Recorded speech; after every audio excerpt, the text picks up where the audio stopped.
आतंकवादियों का कोई धर्म नहीं होता। अखिलेश यादव के बयान पर मच गया हड़कंप। केशव प्रसाद मौर्य ने दिया तीखा जवाब। तो क्या सच में आतंकवादियों का कोई धर्म नहीं होता? जम्मू कश्मीर के पहलगाम में 22 अप्रैल को हुए आतंकी हमले ने पूरे देश को झकझोर कर रख दिया है। इस हमले में 26 से अधिक निर्दोष पर्यटकों की जान चली गई, जिनमें अधिकांश विभिन्न राज्यों से आए हिंदू और अन्य समुदाय के लोग भी मौजूद थे। इस कायराना कृत्य की जिम्मेदारी पाकिस्तान स्थित आतंकी संगठन लश्कर-ए-तैयब की शाखा द रेजिस्टेंट फ्रंट यानी TRF ने ली है। हमले के बाद देश भर में गुस्से और शोक की लहर दौड़ गई है।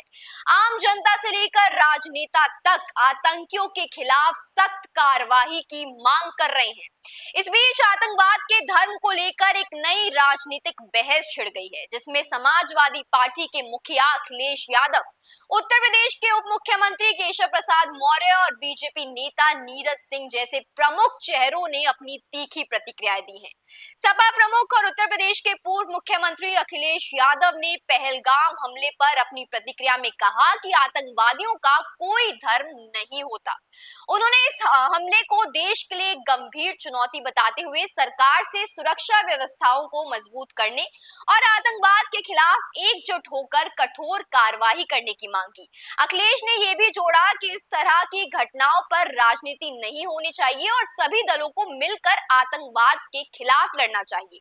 उन्होंने सर्वदलीय बैठक में हिस्सा लेने की बात कही और सरकार से सुरक्षा बजट पर कोई समझौता न करने की अपील की। हालांकि अखिलेश के इस बयान ने एक बड़े विवाद को जन्म दे दिया।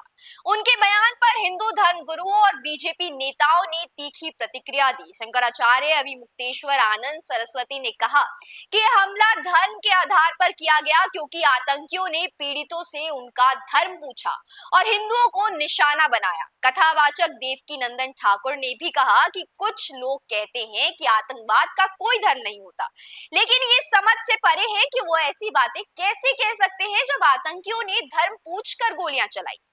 उत्तर प्रदेश के उप मुख्यमंत्री और पूर्व बीजेपी प्रदेश अध्यक्ष केशव प्रसाद मौर्य ने अखिलेश यादव पर अब तीखा हमला बोल दिया है। उन्होंने कहा कि आतंकवादियों ने पहलगाम में सपा बहादुर अखिलेश यादव जैसे बेलगाम नेताओं की धारणा उलट दी है कि आतंकवाद का कोई धर्म नहीं होता, आतंकवाद का धर्म पक्का होता है। मौर्य ने दावा किया कि आतंकियों ने धर्म पूछकर हिंदुओं को निशाना बनाया और अखिलेश का बयान इस सच्चाई को नजरअंदाज करता है। उन्होंने तंज कसते हुए कहा कि जनाब ने कान में रुई डाल रखी है, जिसके कारण कुछ भी सुनने में वो बहुत ज्यादा लाचार हो चुके हैं।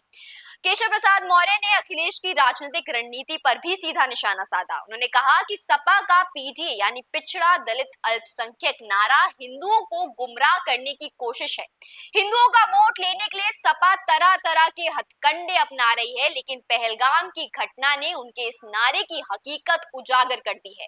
मौर्य ने यह भी कहा कि बीजेपी सरकार आतंकवाद के खिलाफ जीरो टॉलरेंस की नीति पर काम कर रही है और इस हमले का जवाब देने के लिए हर जरूरी कदम उठाएगी। देखिए, ये साफ है कि पहलगाम हमले ने न केवल सुरक्षा व्यवस्था पर सवाल उठाए हैं, बल्कि आतंकवाद के धर्म को लेकर एक गहरी राजनीति और सामाजिक बहस को भी जन्म दिया है। अखिलेश यादव के बयान ने जहां एक तरफ उदारवादी दृष्टिकोण को सामने रखा, तो वहीं बीजेपी और हिंदू संगठनों ने इसे इस्लामिक आतंकवाद से जोड़कर देखा।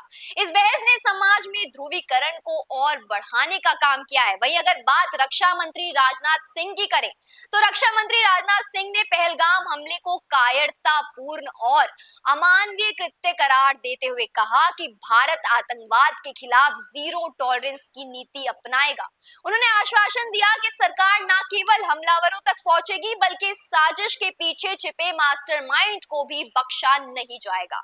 उनका मानना है कि भारत एक ऐसी सभ्यता है जिसे ऐसी आतंकी गतिविधियों से डराया नहीं जा सकता और इस हरकत के लिए आने वाले समय में इसका जवाब जोरदार तरीके से दिया जाएगा। देखिए, कई लोग मानते हैं कि इस तरह की घटनाओं का जवाब देने के लिए देश को एकजुट होकर काम करना चाहिए, ना कि धर्म या जाति के आधार पर बंटना चाहिए। वहीं कुछ का कहना है कि आतंकवाद की जड़ों तक पहुंचने के लिए इसकी विचारधारा को समझना और उसका मुकाबला करना बेहद ज्यादा जरूरी है। आप इसे लेकर क्या सोचते हैं? अपनी राय हमें कमेंट बॉक्स में जरूर दें और देखते रहिए DNP इंडिया, हर खबर भरोसे के साथ।